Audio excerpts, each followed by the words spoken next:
Hey guys, welcome back to J26 I think. So ఈరోజు topic వచ్చేసరికి చాలా interest topic అనమాట. ఆర్టికల్ 19. ఇప్పుడు రీసెంట్గా ఢిల్లీ కాంటెక్స్ చూసుకుంటే జంతర్ మంతర్ దగ్గర ప్రొటెస్ట్ ఇవన్నీ జరుగుతుంది కదా. సో వీటి వెనకాల లా అండ్ రెగ్యులేషన్స్ ఏంటి, అసలు మనం ఎందుకు గవర్నమెంట్కి అగైనెస్ట్గా ప్రొటెస్ట్ చేయాలి, చేయొచ్చా చేయకూడదా, ఈ టాపిక్ గురించి నేను జస్ట్ బ్రీఫ్గా ఎక్స్ప్లెయిన్ చేస్తాను. ఫస్ట్ వచ్చేసరికి మన గవర్నమెంట్ రూల్డ్ బై డెమోక్రసీ అనమాట. డెమోక్రసీ అంటే భరత్ అనే మూవీలో హీరో చెప్తాడు కదా, by the people, of the people, for the people. అర్థమైంది అనుకుంటాను. సో ఇది ప్రజల కోసం, ప్రజలచే ఎన్నుకోబడిన ప్రభుత్వం అనమాట. సో అది దీని కాంటెక్స్ట్. సో ఈ కాంటెక్స్ట్ లో మనం చూసుకుంటే ఇప్పుడు ఈ గవర్నమెంట్ ఫామ్ అయింది బై ద పీపుల్. సో మనం గవర్నమెంట్ ఇప్పుడు రూల్స్, రెగ్యులేషన్స్, లేకపోతే వెల్ఫేర్స్, లాస్ ఇవన్నీ ఫేస్ చేయాలి అంటే ఫస్ట్ ప్రజల మద్దతు అనేది పక్కా ఉండాలి. లైక్ బిల్ పాస్ చేయాలన్నా, ఏం చేయాలన్నా వీళ్ళు ఎలా ఎన్నుకుంటామంటే మీకు తెలుసు, డైరెక్ట్ గా మనం ఓట్లు వేస్తాం ఎంపీస్కి, ఎమ్మెల్యేస్కి. సో వాళ్ళేమో సీఎంస్ మళ్ళీ పిఎం. సో ఇలా గ్రౌండ్ లెవెల్లో అంతా ఇవన్నీ బై ఎలక్షన్స్ అనమాట. సో అలా వీళ్ళంతా కలిసి ఒక హౌస్ ని ఏర్పరచుకుంటారు. అది ఢిల్లీలో పార్లమెంట్ అనమాట.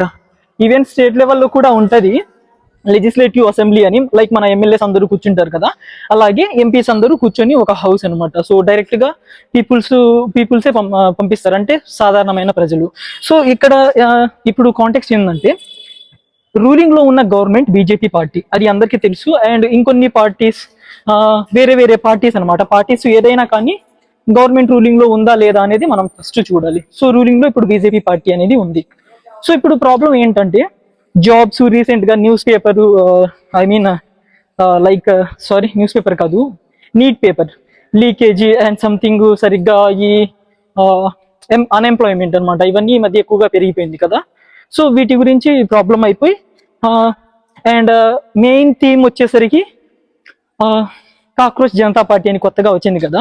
అది అసలు ఎందుకు వచ్చిందంటే, మన జస్టిస్ సూర్యకాంత్ ఏమన్నారంటే, like chief justice of India అనమాట అతను. లైక్ ఈ నార్మల్ గా అన్ఎంప్లాయ్మెంట్ పర్సన్ ని కొంచెం క్రిటిసైజ్ చేస్తూ, కొంచెం ఎలిగేషన్స్ లైక్ ఏమన్నారు, అబ్యూసే ఆఫ్ కోర్స్, లైక్ వాళ్ళు కాక్రోచ్ ఇద్దరు ఒకటే అన్నట్టు అన్నారనమాట. సో మనోళ్ళు కొంచెం సందు దొరికితే ఇంకా వదలరు కదా. సో అఫ్ కోర్స్ మనం షేమ్ అనమాట. లైక్ ఇప్పుడు గవర్నమెంట్ మనం ఎన్నుకున్నప్పుడు మనకి రైట్ టు వర్క్ కూడా ప్రొవైడ్ చేయాలి, ఎంప్లాయ్మెంట్ సంథింగ్. సో ఇవన్నీ టైం పడుతుంది. బట్ లాస్ట్ 10 to 15 years బీజేపీనే లీడింగ్ లో ఉంది. సో అందులో ఖచ్చితంగా ఫెయిల్ అయిందని అనుకోవచ్చు. బట్ ఇవన్నీ మనకి ఛాలెంజెస్. సో ఎలిగేషన్స్ వల్ల ఆ పార్టీ ఒకటి. అండ్ సోనం వాంగ్షు అని, like he's a scientist for like north India అనమాట. అక్కడ అతను కొంచెం గ్రేట్ పర్సనాలిటీ. అతని గురించి సెర్చ్ చేస్తే మీకు తెలుస్తుంది. He's an engineer something like. So activist అనమాట, సోషల్ యాక్టివిస్ట్, అంటే ప్రజల కోసం ఏదైనా పోరాటం సంథింగ్ అలాంటివి చేసే నేచర్ అతను. సో అది ఇప్పుడు మనం ఏం చేయాలంటే, రైట్ నౌ వాళ్ళు కలిసి జంతర్ మంతర్ దగ్గర పీస్ఫుల్ ప్రొటెస్ట్ అనేది స్టార్ట్ చేశారు. అది పీస్ఫుల్ అంటే ఎలా ఉంటుంది అంటే, దానికి కొంచెం రూల్స్ అండ్ రెగ్యులేషన్స్ ఉంటుంది.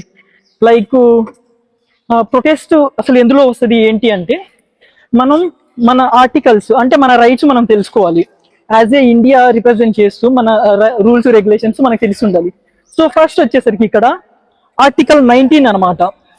ఆర్టికల్ 19 ఏం చెప్తుంది అంటే, ప్రతి ఇండియను వాళ్ళకంటూ కొన్ని ప్రాథమిక హక్కులని ఉంటది.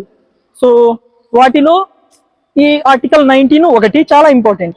ఏంటంటే, right to freedom and expression, అంటే మనం పబ్లిక్ లో ఉండి మాట్లాడుకోవచ్చు. అది ఆర్టికల్ 19 clause 1 ఏలో చెప్తుంది.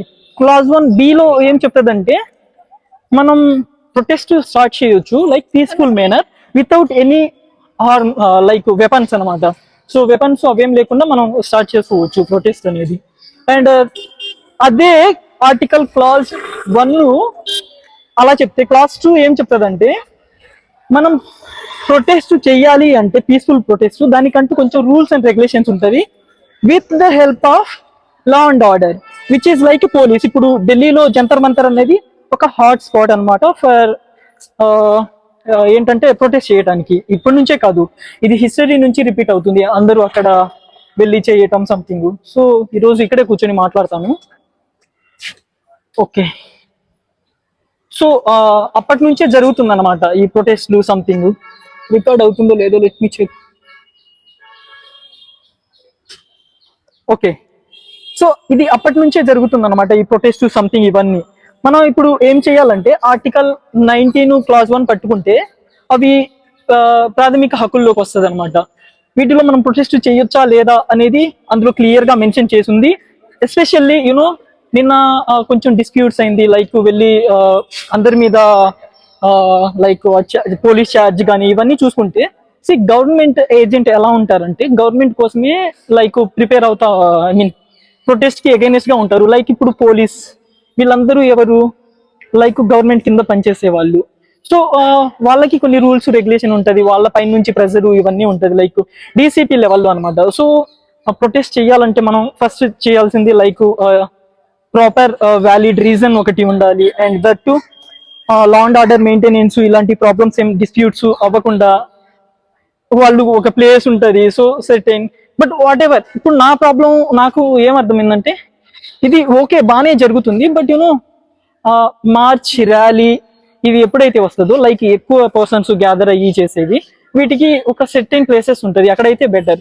రీసెంట్ గా ఇప్పుడు జంతర్ మంతర్ అది స్టార్ట్ చేయడానికి ఓకే, బట్ ఇప్పుడు చాలా అవుట్ ఆఫ్ డేంజర్ అయిపోతుంది, like out of control. So నిన్న ఇవన్నీ చూసుకుంటే చాలా దారుణంగా ఉంది విజువల్స్, లైక్ పోలీసులు వాళ్ళని కొట్టడం కానీ, అండ్ అదే విధంగా వీళ్ళు పోలీసుల్ని కొట్టడం కానీ, ఇవన్నీ చాలా యాక్చువల్లీ నాకు తెలిసి ఇది ఇంటెలిజెన్స్ ఫెయిల్ ఖచ్చితంగా. అండ్ దట్ పార్లమెంట్ ఈ రెడ్ పోర్టు ఇవన్నీ ఏంటంటే రెడ్ జోన్ లోకి వస్తుంది అనమాట. సో అవి కూడా మనం చూసుకోవాలి. మనం ప్రొటెస్ట్ లో వెళ్తున్నామంటే అట్లీస్ట్ మనకంటూ మినిమం కొన్ని qualification requirement, that to at least rules and regulations, law and order తెలుసుంటే బెటర్. ఎలా పడితే ఎలా అందరూ పిలుస్తున్నారు అని వెళ్ళటం కన్నా ఈ రూల్స్ అండ్ రెగ్యులేషన్ తెలుసుకుని వెళ్తే అట్లీస్ట్ మనం సేఫ్ గా ఉంటాం, మనతో ఉన్న వాళ్ళని మనం సేఫ్ గా చూసుకుంటాం. అండ్ నా వరకు ఏంటంటే ఓకే మనం అగైనెస్ట్ గా ప్రొటెస్ట్ చేస్తున్నాం ఎంతవరకు అది వైలేషన్ అవ్వనంత వరకు. సో ఇప్పుడు మాక్సిమం చాలా హర్టింగ్ గా ఉంది, లైక్ చాలా మందికి దెబ్బలు తగిలాయి, ఈవెన్ ఫోర్సెస్ కూడా కొంతమంది దెబ్బలు తగిలింది. ఎందుకంటే అంతమందిని కంట్రోల్ చేయటం it's that much off easy అనమాట. సో ఇది ఇప్పుడు నేను చెప్పింది ఏంటంటే లైక్ మన రైట్స్ మనం తెలుసుకుంటే బెటర్ అనమాట. అండ్ ప్రొటెస్ట్ కి వెళ్ళాలా వెళ్ళకూడదు అనేది up to me personal things. But you know ఇవన్నీ తెలుసుకొని వెళ్తే మనకంటూ ఎవరైనా ఏమైనా అడిగితే అట్లీస్ట్ మనం వాళ్ళకి చెప్పొచ్చు ఇలా చేయొచ్చు చేయకూడదు అనేది. అండ్ నేను వెళ్ళలేదు, you know right now my situation, so నాకంతా ఇది లేదు. అండ్ బట్ నా వరకు ఒకటే, పీస్ఫుల్ ప్రొటెస్ట్ అయితే ఓకే అగైనెస్ట్ గవర్నమెంట్ కానీ వాట్ ఎవర్. అండ్ అది కూడా వ్యాలిడ్ రీజన్ అండ్ పర్మిషన్స్ అయితే మస్ట్ అండ్ షుడ్, ఎందుకంటే చాలా ఇంపాక్ట్ చేస్తుంది ఇది. ఈవెన్ మన నేషనల్ సెక్యూరిటీకే డ్యామేజ్ అనమాట. లైక్ ఇప్పుడు మన ప్రెసెంట్ గవర్నమెంట్ ఆర్ ఇండియా ఇంత వీక్ గా ఉంది అని తెలిస్తే మైట్ బి ఎఫెక్ట్ లైక్